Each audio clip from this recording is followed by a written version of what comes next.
Hello, and welcome to Soothing Pod's Sleep Stories.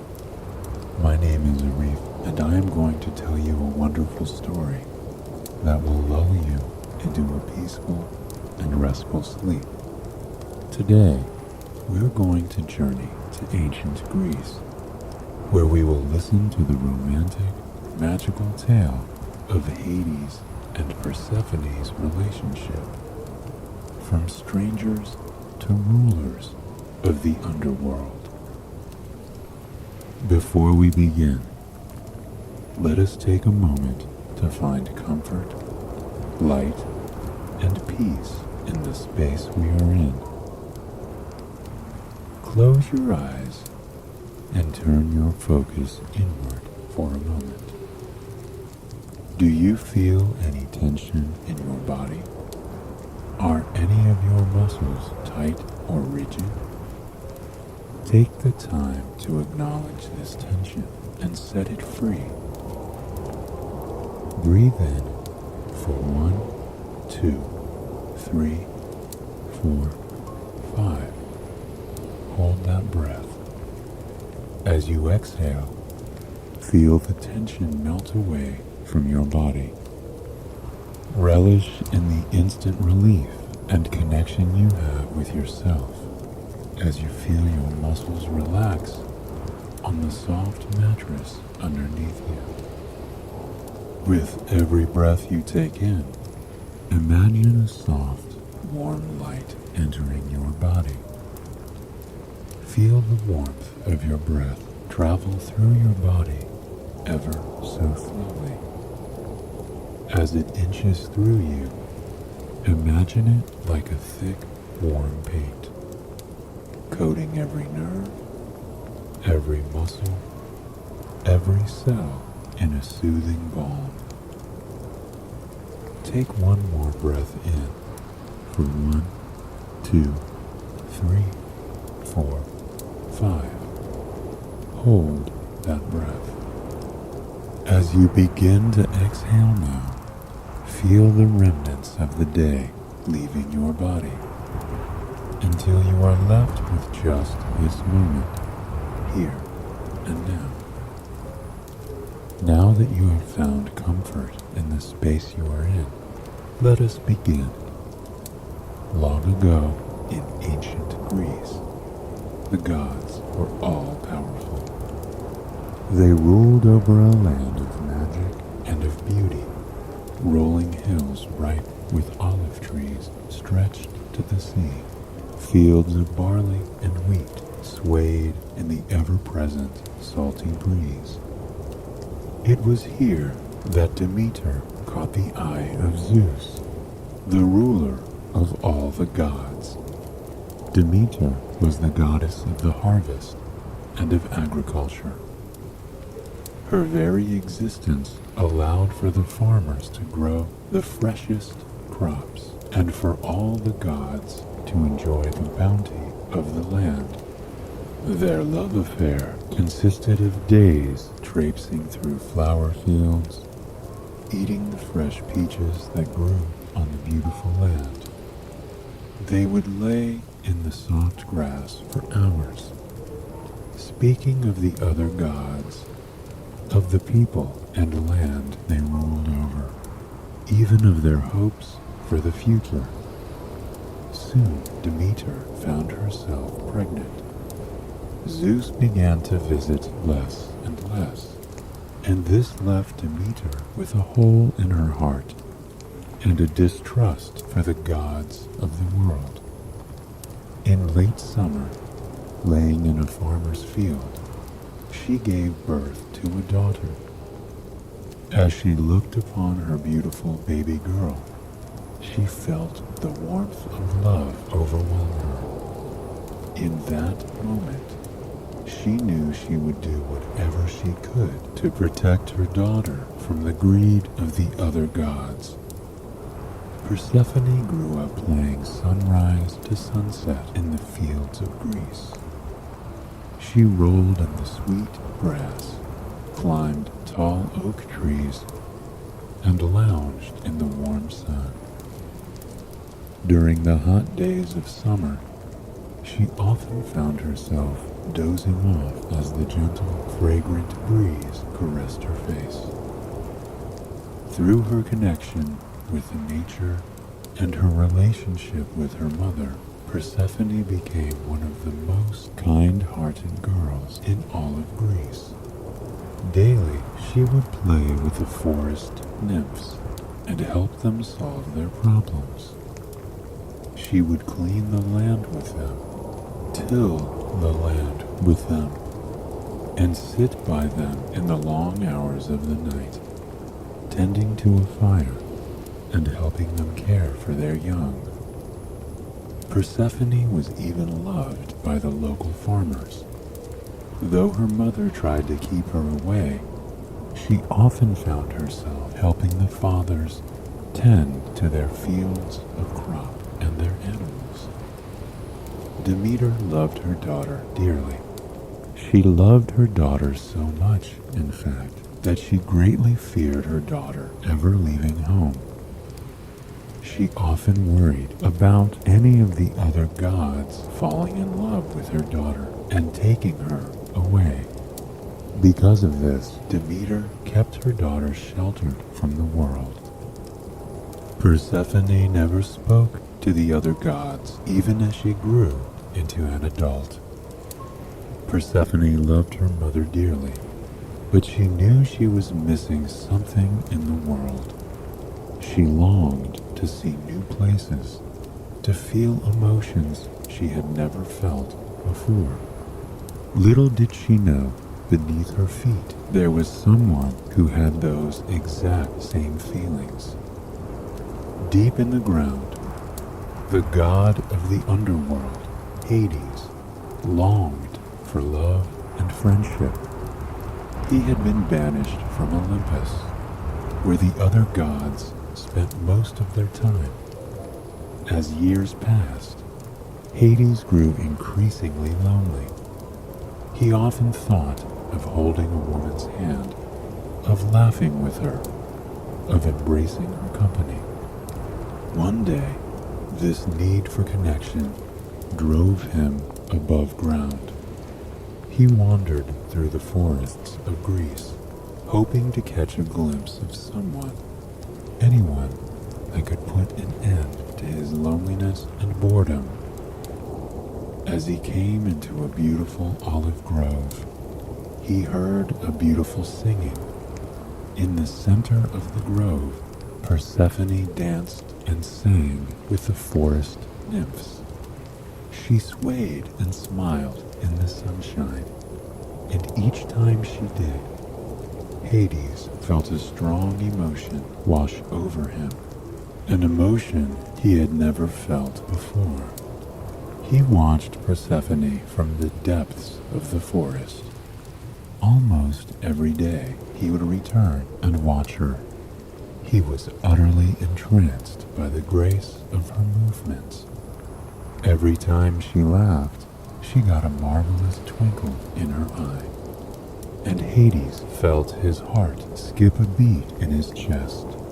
When she skipped and danced with the nymphs, there was nothing Hades could do to wipe the smile from his face. As the days passed and Hades' affection for the woman grew, he knew he couldn't wait any longer. He wanted to approach the beautiful woman. He wanted to get to know her. But that very day, Demeter arrived in the olive grove to bring her daughter home. Hades realized at once that the girl he was entranced by, the girl he was mystified by, was none other than Persephone. Even Hades knew getting close to Persephone would be impossible.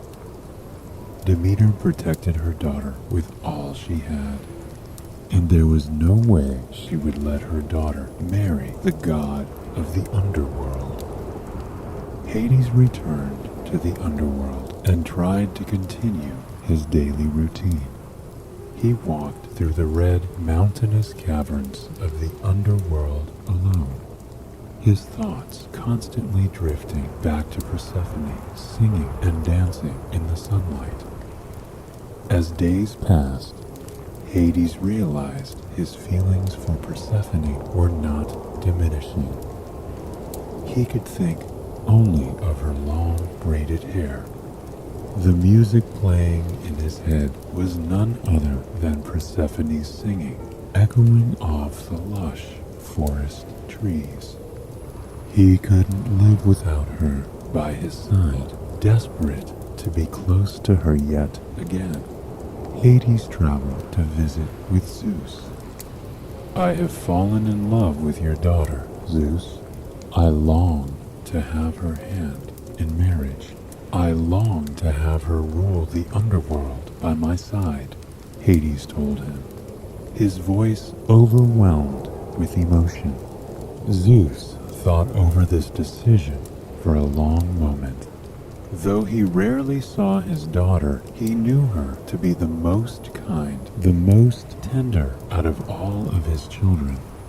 Hades was a wealthy god, a god of immense power, and he seemed to be a safe fit for his beloved Persephone. You may marry Persephone, but I must warn you, Hades. Her mother will not let her go willingly, Zeus replied, smiling at the lovesick Hades.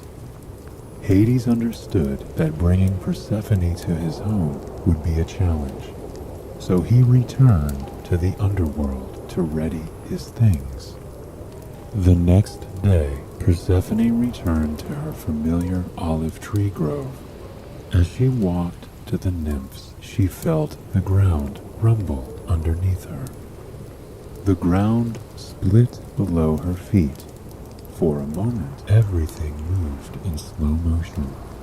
Hades, in a black chariot, reached over and scooped her in his arms.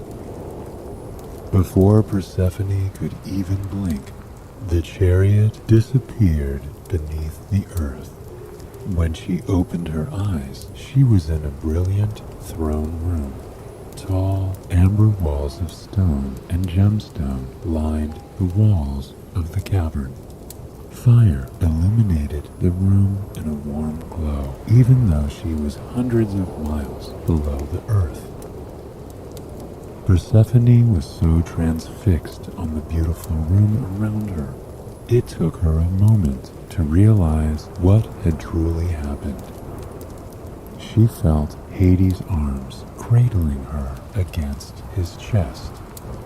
She felt the blood rush to her face. She had never been touched by another person before. Hades helped her to her feet in the center of the throne room. "You're Hades," Persephone chimed as she gazed at him for the first time. He was tall, with dark, chiseled features and a warm gaze. She couldn't help but notice the god of the underworld had a compassionate gleam in his eye. "You're Persephone," Hades responded in an earthy, deep voice. Persephone asked Hades why he had spirited her away from her home. Hades apologized to her, a heaviness weighing in his voice. "I wanted to have your hand in marriage, Persephone.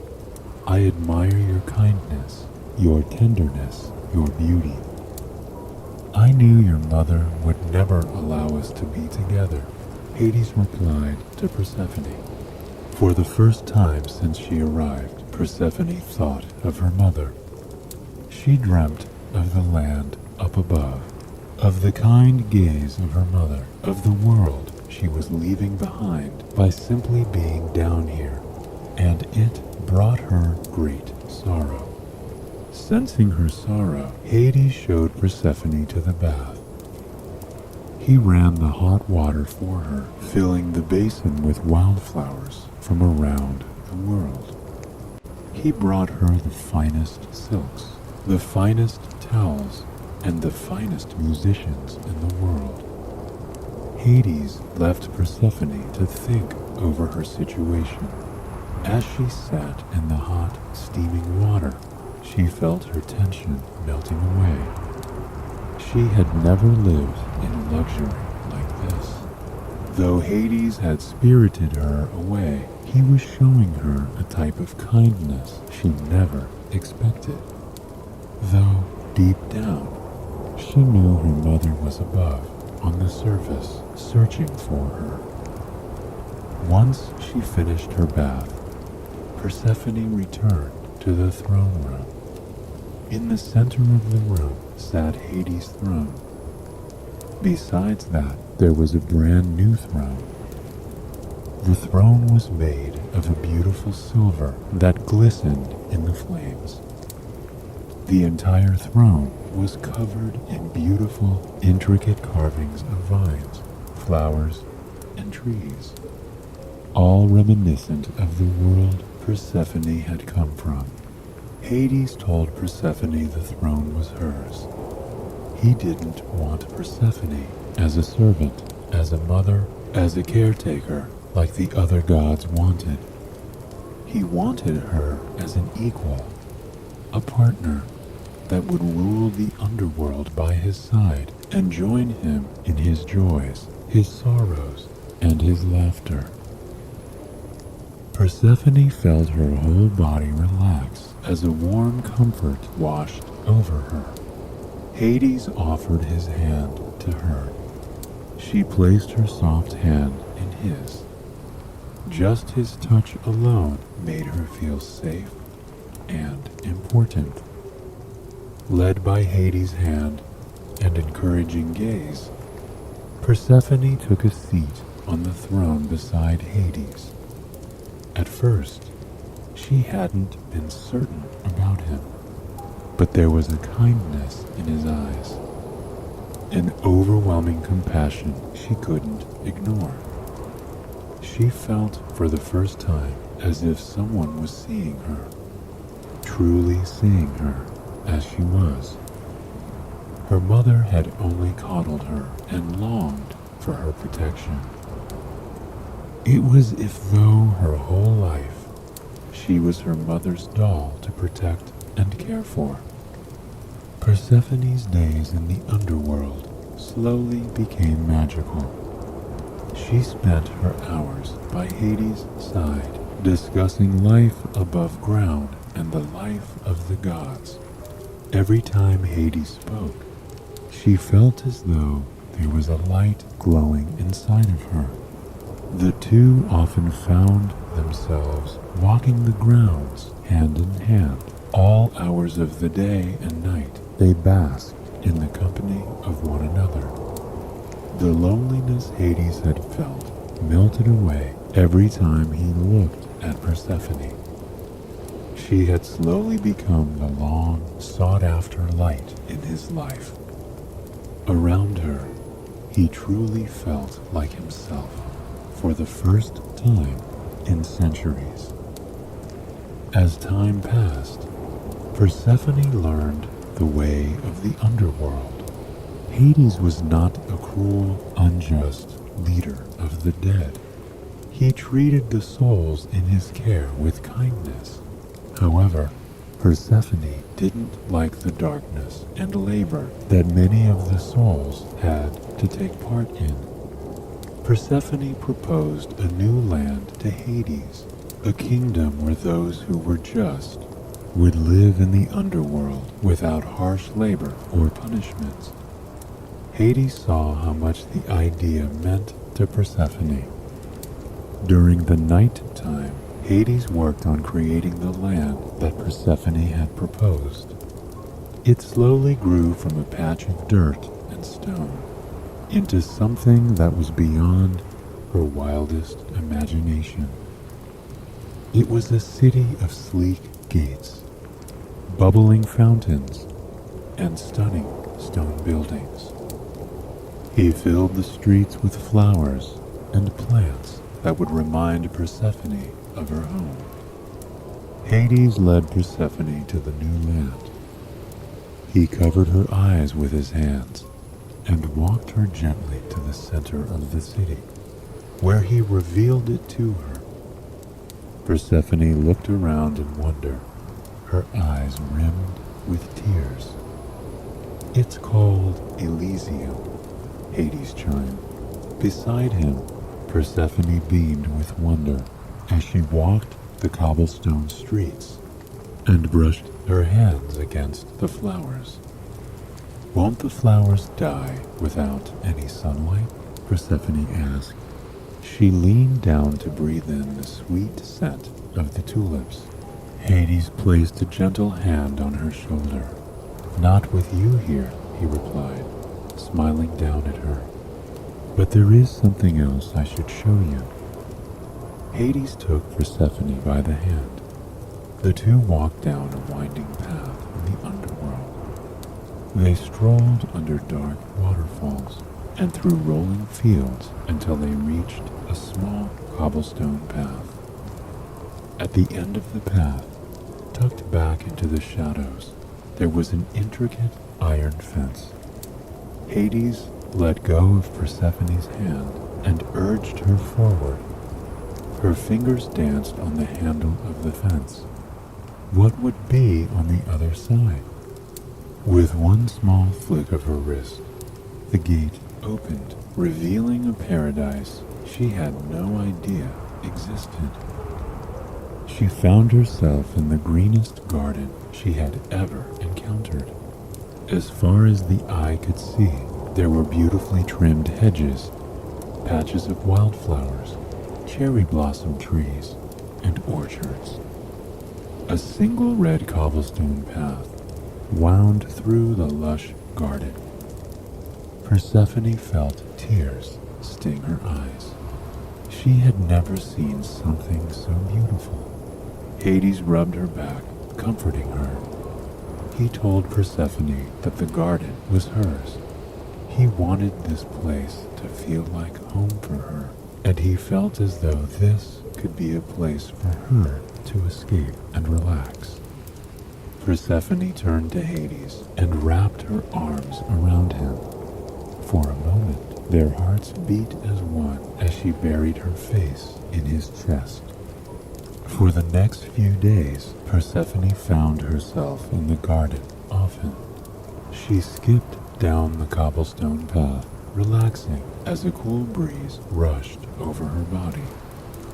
Almost every day, she would wander into the orchard.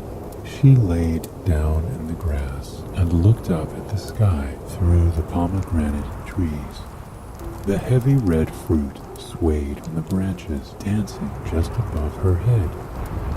She wanted nothing more than to reach up and crack one of the juicy pieces of fruit open.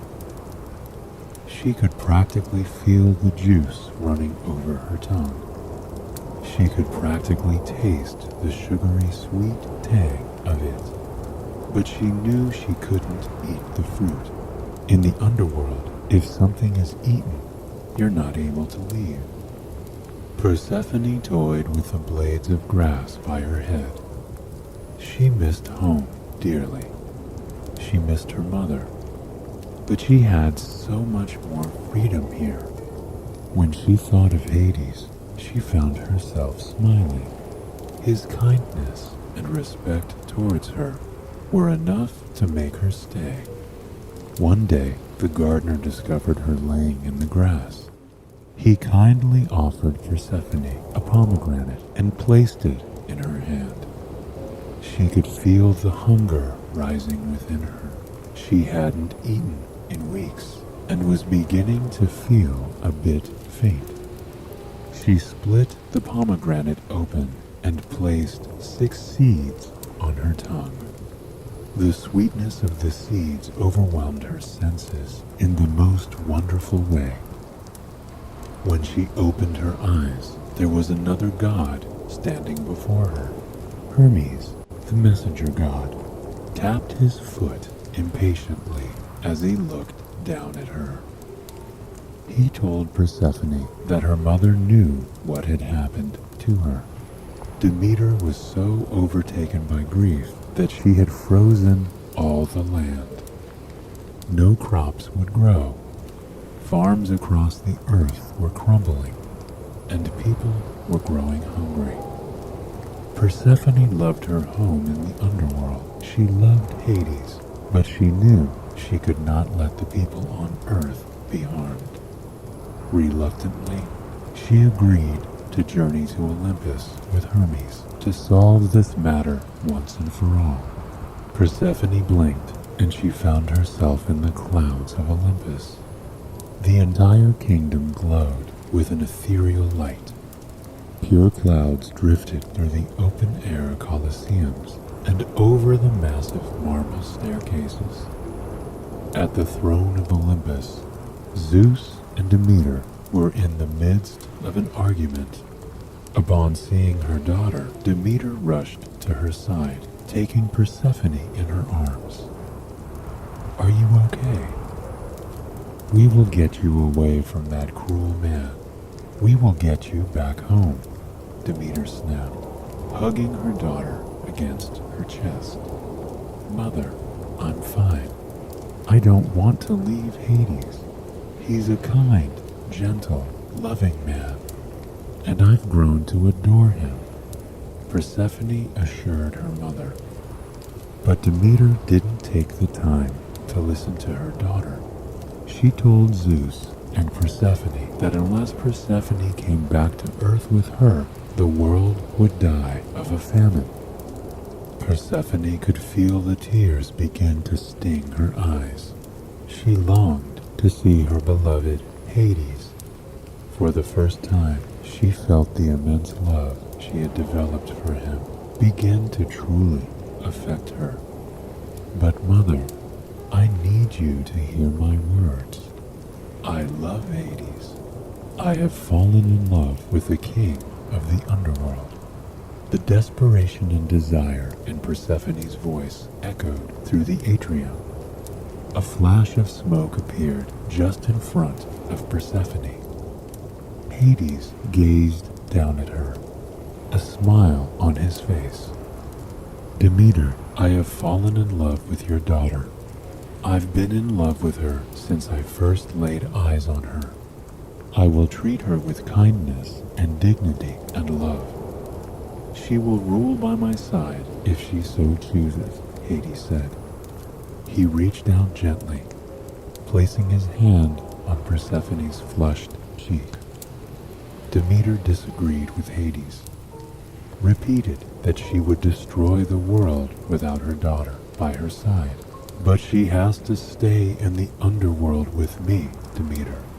She ate the seeds of a pomegranate," Hades announced as he lifted the pomegranate into the air. Ripples of shock coursed through the room. Zeus asked how many seeds Persephone had eaten. When she told him she had eaten 6, the spark of an idea shone on Zeus's face. "Since Persephone has eaten 6 seeds, it seems fair that she shall spend 6 months of the year in the underworld with her husband, and 6 above with her mother, where she will tend to the earth." Zeus's voice boomed through the room. Persephone sighed with relief. She blinked and was back in the underworld, in the arms of her husband. For the next 6 months, the two spent every moment together. They spoke of their plans for the underworld and for their life together. Persephone truly ruled by his side, making all the decisions that any of the powerful gods would.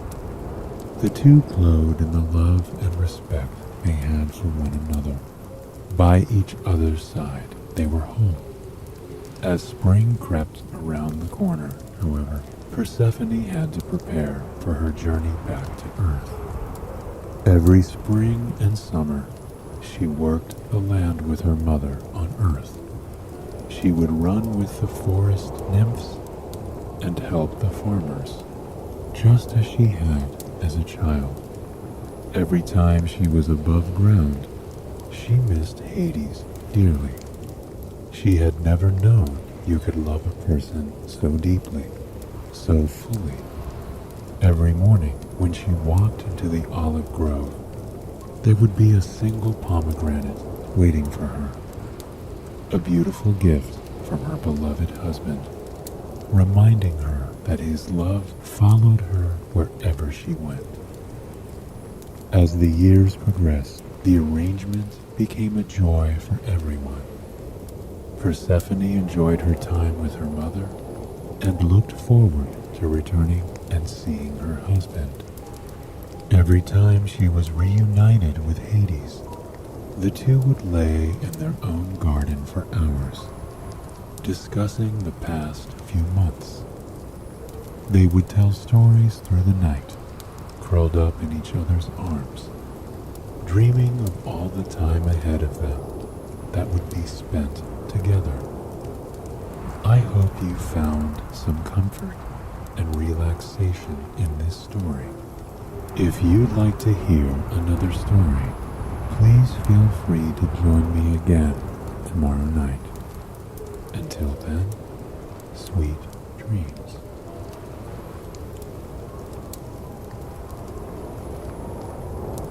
Hello, and welcome to Soothing Pond Sleep Stories. My name is Arif, and tonight I will be your guide as we take a journey back to the time of the Greek gods and goddesses, when the earth was still new, and the world itself was full of magic. We'll experience a tale of true love in its finest form, as we follow the love story of Orpheus and Eurydice, two star-crossed lovers who would, quite literally, go to the underworld and back just to be with one another. Before we begin, however, let us take a moment to relax and find comfort in the space that we are in, here and now. Allow your body to truly sink into the mattress. Here and now, you have no obligations. There is nothing for you to do except find a comfortable position and listen to the sound of my voice as I guide you to a night of restful sleep. Though your body may feel rigid now, and your mind may feel as though it is racing without an end in sight, know that these feelings are temporary, and in this moment, as we inch closer and closer to sleep together, you are not alone. Starting at the crown of your head, trail down your body and release the pressure or discomfort you are carrying by tensing and releasing. Tense and release your jaw, your shoulders, your arms, your core, your legs, your feet. With this strong release of tension, notice how light you now feel with your muscles relaxed. If any negative emotions or worries rise up as we travel through ancient Greece together, know you can return to this exercise to find comfort for your body and your mind. Now that we've taken the time to wind down from the day, let us begin our story. The world was new, and there was a freshness in the air unlike anything else.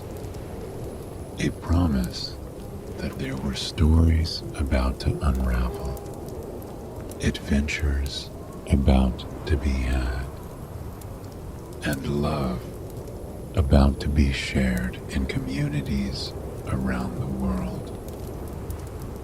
The breeze seemed to have been golden in those days, whistling through lush forests, weaving through plains brimming with amber grains, and whirling over cerulean oceans. In the midst of this, there was Mount Olympus, and on Mount Olympus, Apollo, the god of poetry, art, archery, sun, light, knowledge, and music, was welcoming his newborn son to the world. He held his tiny child in his arms, looking over him in utter awe as light streamed in through the marble window and splashed over his son's face, illuminating his dark brown eyes.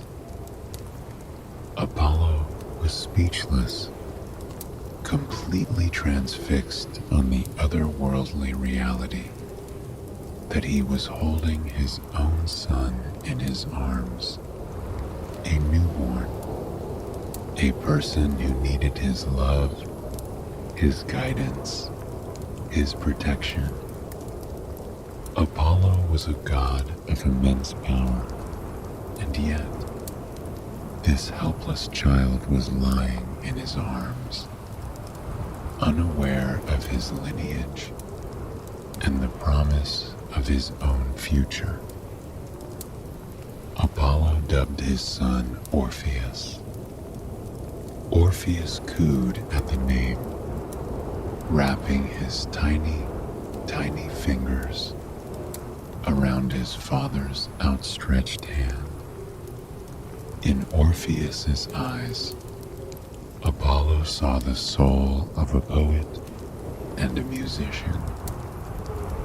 And as Orpheus continued to grow, Apollo knew for certain that that was what his son was meant to be.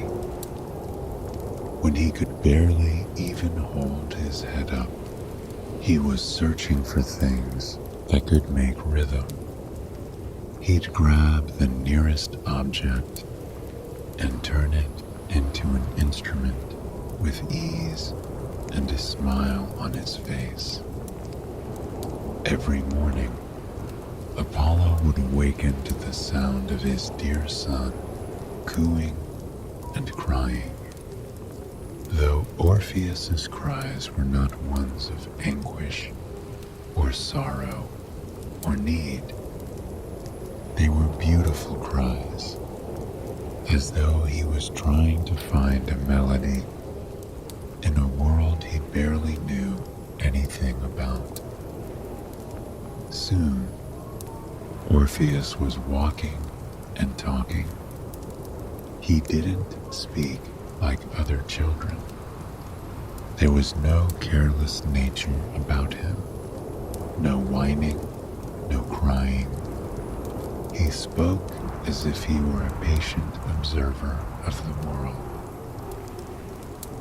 When he was only 4 years old, Apollo bestowed his son with a lyre. All hours of the day, Orpheus could be found meandering through the house and through the gardens, playing sweet melodies on the lyre everywhere he went. People and gods alike would gather around just for a chance to hear the songs of Orpheus. And yet, despite having hundreds of people desperate to hear his music, Orpheus felt alone as he grew into adulthood. He had parents who loved him dearly, several gods and goddesses who admired him, and yet he didn't feel understood.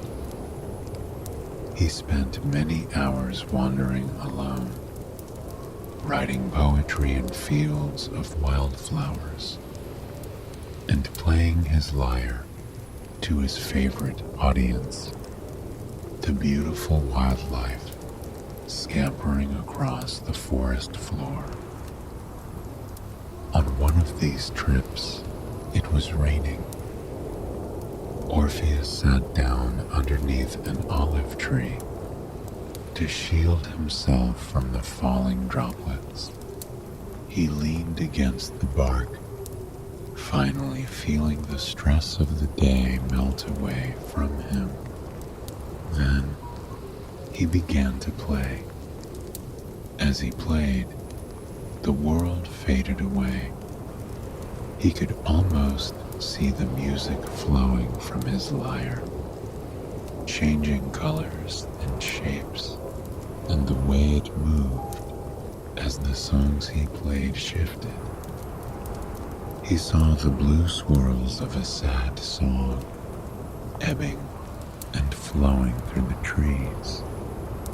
He saw the orange starbursts of an upbeat melody dance across the forest floor. He saw the reds and pinks of a love song swaying and breathing life into the trees and plants at his feet. When he was finished, he sat there for a moment, soaking in the sounds of the forest as they returned.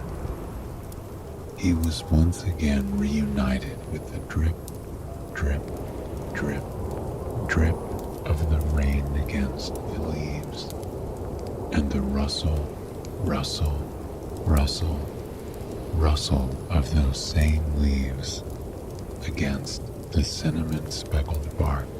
He could hear the sound of songbirds flitting overhead and the squirrels and chipmunks scampering underfoot.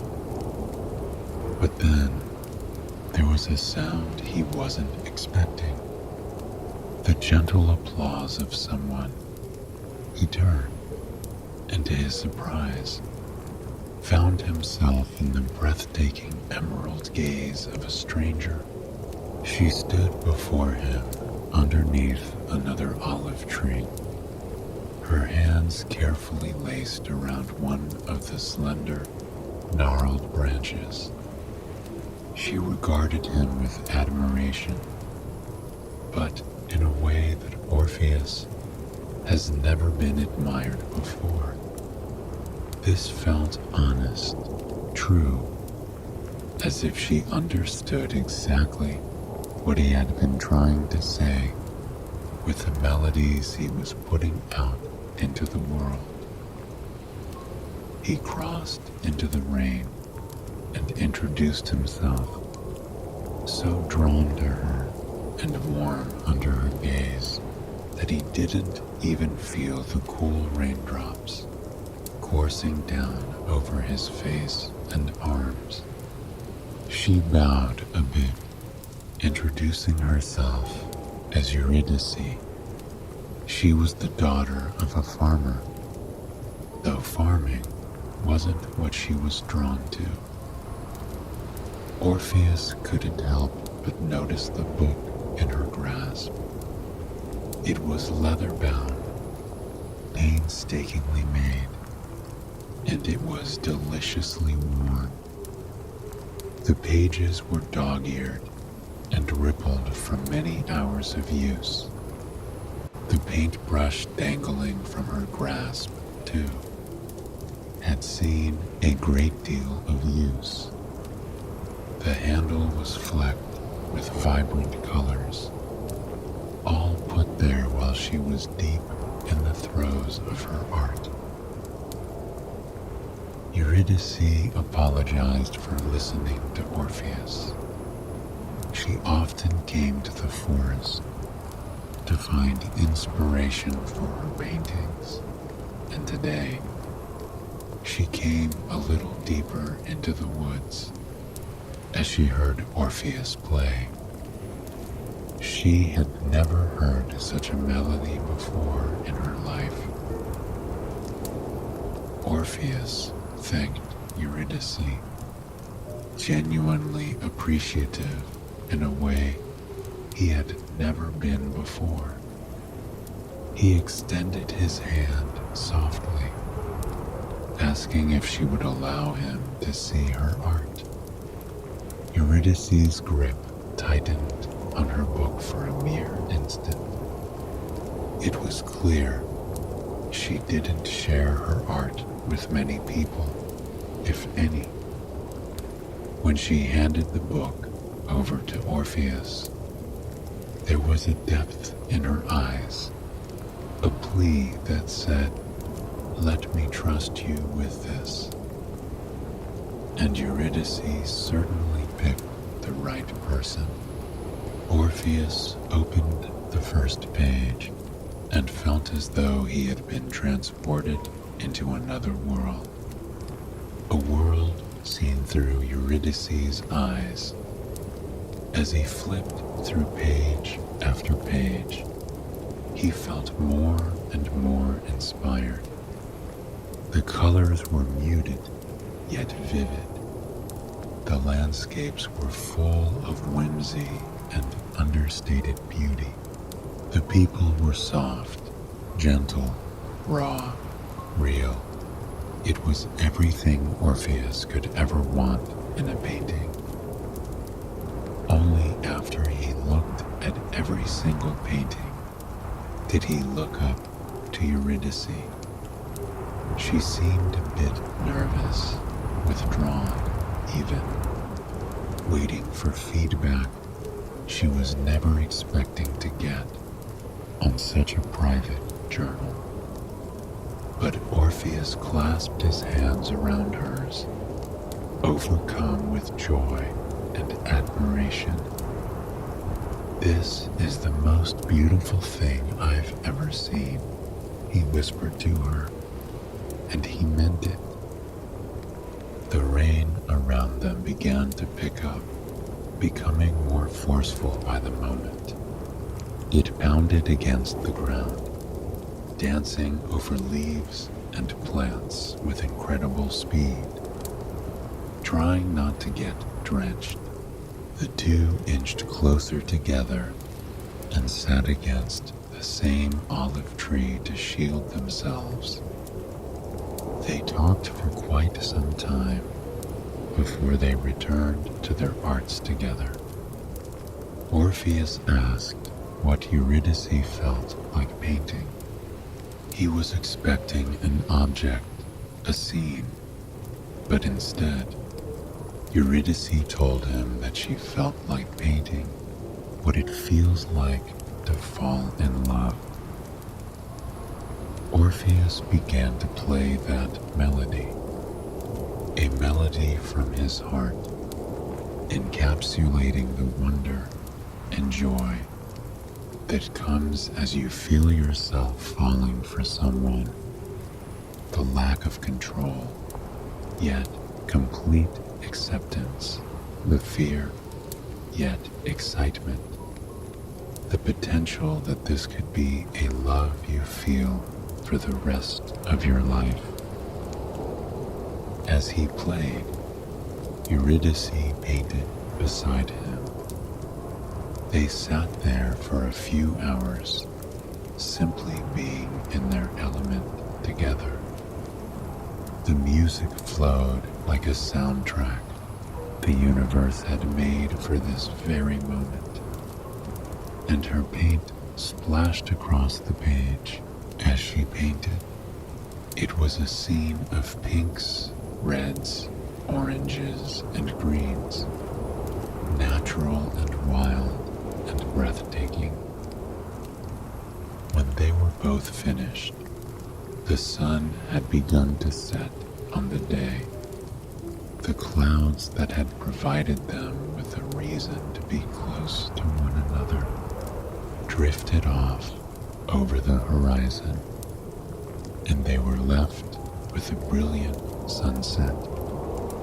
The sky above was almost as bright as the painting, and they both seemed to symbolize the start of something new for the two people who had been strangers only hours ago. For the next few weeks, Eurydice and Orpheus spent almost all their time together. They met beneath the olive trees every single day and worked on their art in the glow of one another's companionship. They talked about the world, their hopes for the future, their dreams. Every day seemed even sweeter than the last. Finally, as the warm spring days began to transition into hot summer ones, Orpheus realized he could not bear the thought of spending another season, another moment, another second without knowing that Eurydice was going to be by his side. Underneath the olive tree where they met, Orpheus extended his hands, taking Eurydice's paint-stained fingers into his own. He looked deeply into her eyes that had rendered him speechless all those weeks ago, and he told her about the depths of his love for her, how he dreamt of her every night and longed to have her by his side every morning, how he never wanted to play the lyre without her painting next to him, how he never cared to make anyone smile and laugh but her. Tears welled in Eurydice's eyes. She laid her soft hand on Orpheus's cheek and kissed him gently. When they parted and their eyes met once more, it became clear what they had to do. Their wedding took place the next day on Mount Olympus. The gods sent gifts.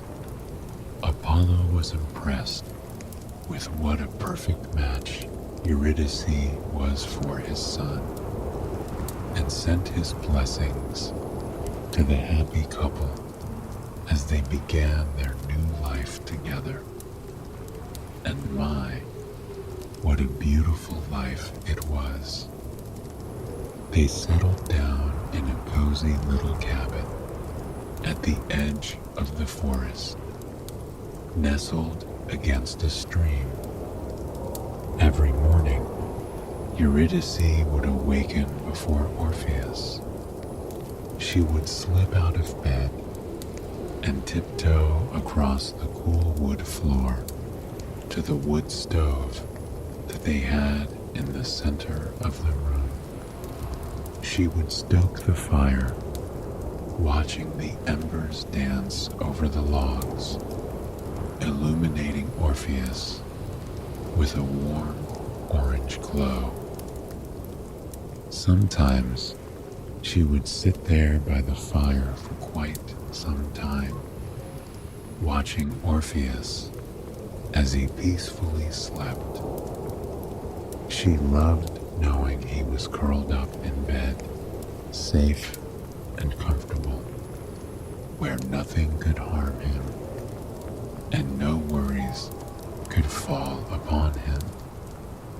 She wished that he could feel that way all the time.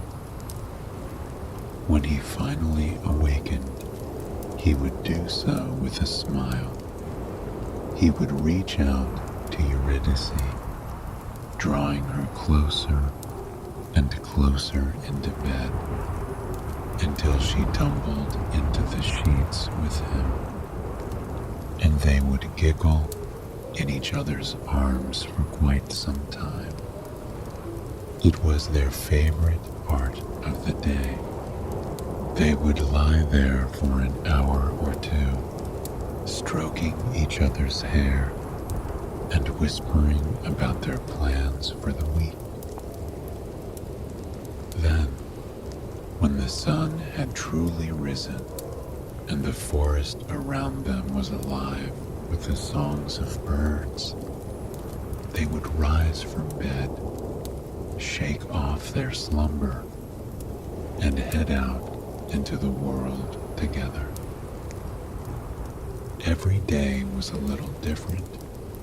Some days they would lie in the meadow, breathing in the scent of the wildflowers as they painted and made music. Other days they would forage for dinner in the forest and then sit down against a tree and work on their art. On warm days, they wouldn't make music or paint at all. They would settle down in the river by their house, letting the cool water course over their bodies as they relaxed in the sun. Here, they weren't chipping away at their art, but they were letting inspiration grow all around them. And as more and more days passed like this, they fell more and more in love. They had been two lost people before they met one another. They were alone in the world, desperate for someone who could understand them, desperate for someone who could help them become who they were meant to be. Every night, as they lay down to go to bed, they would hold one another. Eurydice was always the first to drift off to sleep. Orpheus would hold her tight, wondering what she was dreaming about, wondering where her brilliant mind took her, when it could go anywhere in the world. He would watch her lips part slightly as she began to whisper gently in her sleep. One particular night, Eurydice woke up as Orpheus kissed her forehead. She chuckled at his sweetness, asking why he felt the need to do such a thing. Orpheus told her that she was the reason he felt whole now. She was the reason that the world made sense, the reason that he was happy. He could never thank her enough or admire her enough for giving him such a gift. With tears in her eyes, Eurydice kissed Orpheus gently on the lips. She told him that she never imagined she would meet someone that was a perfect match for her, someone that was her other half in every way. Not a day went by where she wasn't grateful for him. The next morning, Orpheus was summoned to visit his father. He bid his beautiful wife farewell for the day, just for a few hours, and encouraged her to go and enjoy her day until he returned. Eurydice waved to her beloved husband until he was out of sight, and then she set out to spend her day in the forest, as she always did. However, that day, she decided to go a different route. She meandered through a stunning, magical stretch of forest, one she hadn't visited since she was a small child. The forest was teeming with ferns and moss, a forest that was truly alive in every sense of the word. She meandered down, down, down, down the rocky path, until she encountered a small pond in the center of the forest. It was ethereal. Leaves and flowers floated on the glassy, crystal blue water. Vibrant lily pads peppered the surface, each one seemingly brighter than the last. But even more incredibly, nymphs began to rise up out of the water. Eurydice had danced with them when she was a child. She had wandered through the flowers with them, laughing and enjoying herself until the sun dipped down over the horizon. And today was no different. The nymphs were ladies of the forest, creatures completely intertwined with the beautiful forest around them. They danced with freedom and joy that one can only find when they let themselves go in nature.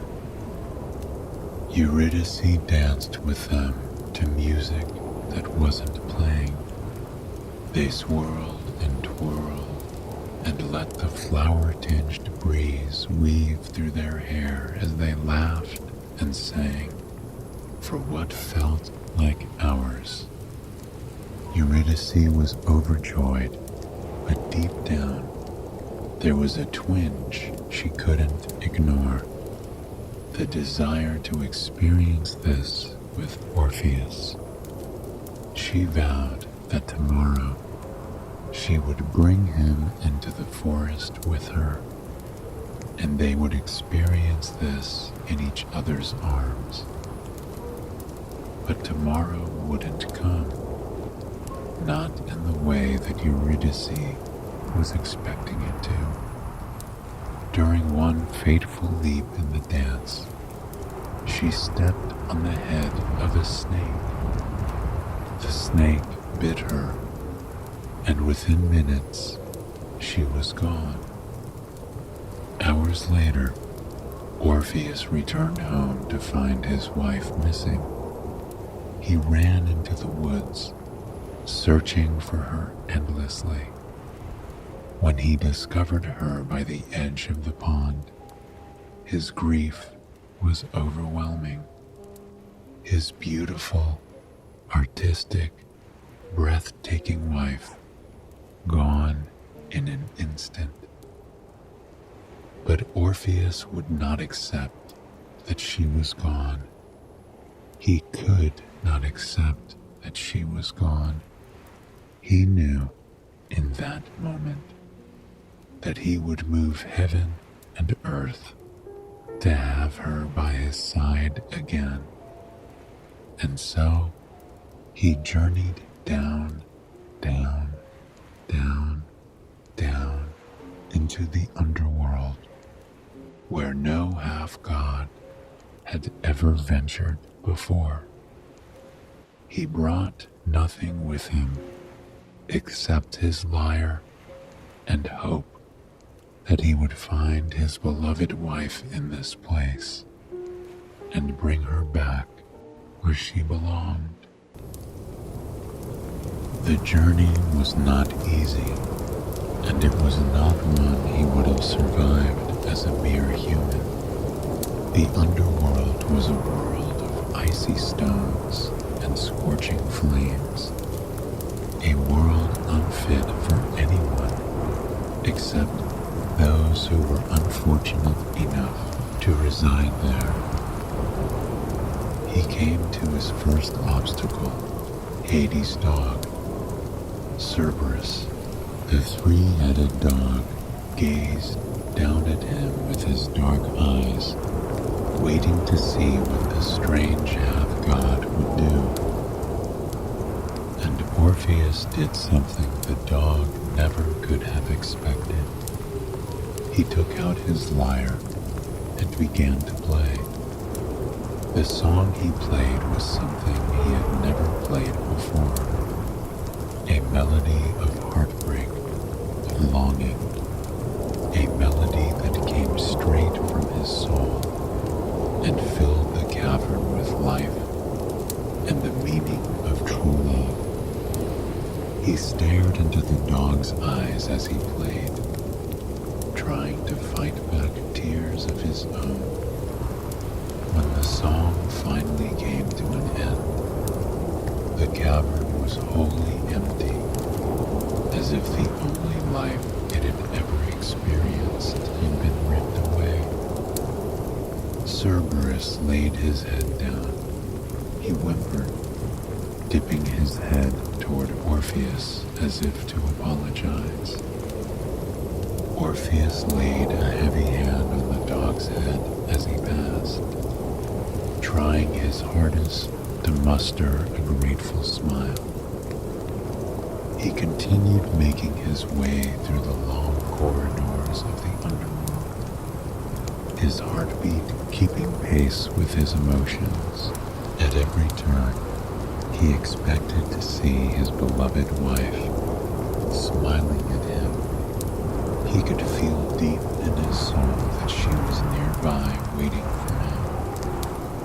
After a few turns, Orpheus found himself at Hades' throne. Hades had met Orpheus a few times in passing and had heard tales of the young musician's prowess. Persephone, queen of the underworld, goddess of life and vegetation, brightened at the sight of the young hero. She was a kind soul, and truly, so was Hades, though the gods would never paint him in such a light. "What brings you here, young Orpheus?" Persephone asked, her brow raised with interest. Orpheus took a moment to prepare himself, to check his emotions. He told them of what had become of his wife. He told them of his journey to rescue her here, of his refusal to leave without her beside him. Hades' face darkened slightly. He took no pleasure in telling Orpheus that he could not leave with Eurydice. It was against nature. "It is against nature for me to live without my love," Orpheus responded. The sympathetic look on the king and queen's faces told Orpheus that he could leave here with his wife, regardless of what they told him. He did what he did best.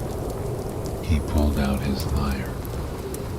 He was not aware of what his fingers were doing when he played this time. He had never heard such a melody drift from the strings of his lyre before. It was as if he was bearing his soul before Hades and Persephone, playing for them a song that no one else would ever hear. It was the song of his love, the song of his journey, the song of what his future would be without Eurydice. As he played, Persephone grasped her husband's hand. For a moment, she imagined life without him, and for a moment, he imagined life without her. When the song ended, there was a coldness in the cavern. It felt empty now, hollow, just as the room with Cerberus had only moments ago. They stood in silence for quite some time before Hades nodded. "You may take your wife with you, but you must do so by putting trust in us for making this unprecedented decision. You must walk out of here and not look back at your wife walking behind you. If you do, your wife will be lost here forever," Hades told Orpheus. Orpheus bowed to Hades and Persephone, grateful. A gust of wind whipped through the cavern, urging Orpheus toward the exit of the underworld. It was a long, winding walk. His heart was pitter-pattering in his chest, thrumming against his rib cage. All he could think about was the fact that his wife was behind him, that Eurydice was following him out of this forsaken place. But the more he walked, the more concerned he grew. He couldn't hear her footsteps behind him. He strained to listen as he walked, desperate to know for a fact that she was behind him, but he could hear nothing. Finally, he could see the exit of the underworld. He was fighting every urge to look back as he waded through water. He couldn't hear her splashing, couldn't hear even so much as a drop. But he remained steadfast.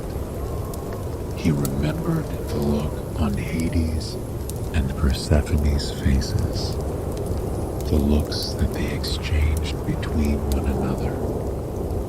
Orpheus was convinced that few people knew what true love was, but Hades and Persephone, they felt it for one another, and they knew that Orpheus and Eurydice had that too. Finally, Orpheus took the final step out of the underworld. He held his breath for an instant, still afraid to turn around. And then he felt familiar hands wrap around him, embracing him from behind. Tears strained his eyes, and he turned to finally see Eurydice. She was smiling at him, tears streaming down her face. Despite her ordeal, she was more beautiful than ever. Warmth and positivity seemed to radiate off of her, as it always did. They held one another there for what felt like hours. Eurydice cried, thanking Orpheus for coming to rescue her. Orpheus thanked her for trusting him, and thanked her for coming back to him. They had never felt so grateful in their entire lives. They continued the journey home, never once letting their fingers come apart. They could hardly stop staring at each other as they walked, glowing with the relief and love that they shared. About halfway home, it began to rain. As the rhythm of the storm picked up, they found shelter underneath an olive tree, just as they had all those years ago. They curled up against the bark, holding one another close. They watched as the rain swept across the landscape, nourishing the plants and the animals alike. Somehow, it was one of the most beautiful things they had ever seen. Eurydice laid her head on Orpheus's chest. Her eyes turned up to see his face. She whispered to him, asking for him to play her a song. Orpheus knew he would meet any request she had for the rest of their lives together, just as she would for him. He played for her for hours, She closed her eyes and listened to the thrum, thrum, thrum, thrum of the rain against the grass and trees, and the thump, thump, thump, thump of Orpheus's heartbeat as the lyre played into the cool summer air. It was perfect. Eurydice knew that the universe, the gods, had brought them together for a reason. She knew that for the rest of her life, she would be safe in his arms, safe with him by her side.